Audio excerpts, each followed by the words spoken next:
Visuals on your screen capture the two stark realities of Europe's 2026 heatwave. On the right, Paris mortuaries are operating at full capacity following a tragic rise in heat-related deaths. On the left, shoppers in Germany are rushing into stores to buy fans and air conditioners as another blistering heatwave grips the continent.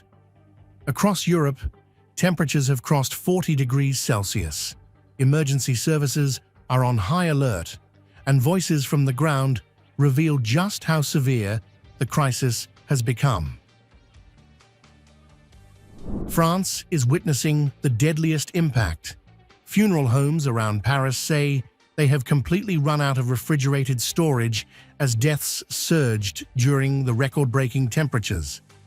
Mortuary owners say grieving families and funeral directors keep calling, but there is simply nowhere left to keep the bodies. Authorities are now being asked to approve refrigerated containers outside mortuaries to cope with the growing demand, while public health officials say the majority of victims are elderly people who died at home. Since last week, we have been receiving more and more requests, and since this weekend, our funeral home is full. We don't have a single space left, and it's due to the heat wave.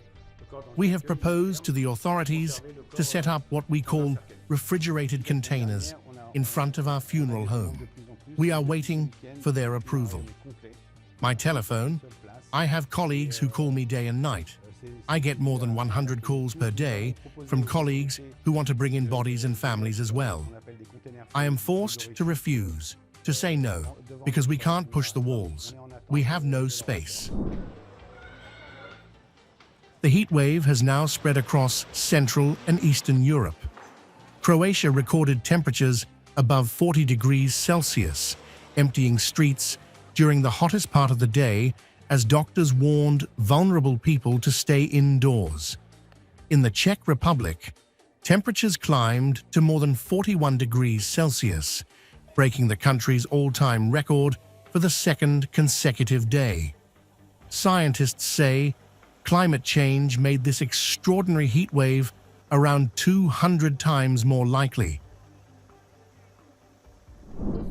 These temperatures are hard to bear with, especially with elderly people and young babies. They have the most difficult time now. I am avoiding the sun. I tend to walk in the shade. Germany is facing a different battle. Viral images from Gelsenkirchen show crowds rushing to buy fans and air conditioners, while tourists in Berlin complain about overheated buses, hotels without cooling, and unbearable conditions on public transport. Even locals say Germany is simply not prepared for this kind of extreme weather. It's too hot here, so especially you have outdoor activities, I just feel like I was burned, and everything is burned.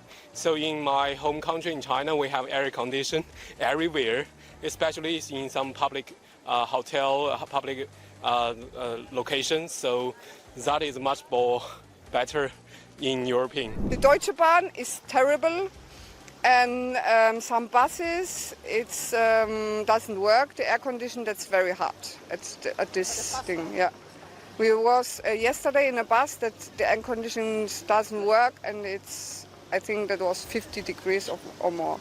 That's for these prices for the tickets. It's not possible to pay a lot of money for buses like this. Honestly, I don't think Germany is prepared for this. It's simply too hot for this place. Maybe restaurants or places like that could make water a bit cheaper so people can get water more easily. Water is the most important thing humans need. As Europeans struggle to stay cool, the debate has now reached Brussels. Asked whether the European Commission supports wider use of air conditioning to deal with the deadly heat, officials refused to take a clear position. Instead, they pointed to climate resilience, energy efficiency, and building renovations, while saying decisions on cooling largely remain with member states. With another heat wave forecast later this week, The question facing Europe is becoming increasingly urgent. We have seen that last week's heat wave, which was pretty much unprecedented in Europe, has led to fatalities, to tragedies, to the loss and probably premature loss of lives, which just reminds us of the importance of our climate policy, of the importance of the energy transition and all the policies that we have been putting forward, notably in terms of, for instance, the transition away from fossil fuels. It was just a very stark reminder of the many policies that we have been putting into place.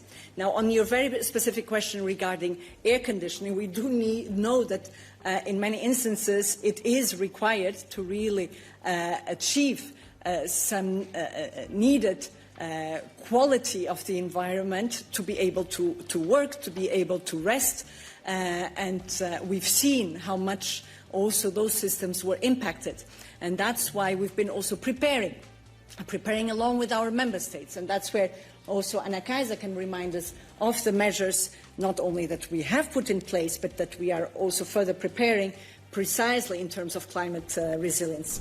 I doubt we have a particular view or position on air conditioning, but where we do have policies in place and where we are taking action, it concerns the building stock of the European Union, of member states, which is, as we know, most residential buildings and apartments in the European Union do not have air conditioning. It's not something that it's traditionally inbuilt, especially given that much of our housing stock is actually quite old and aged.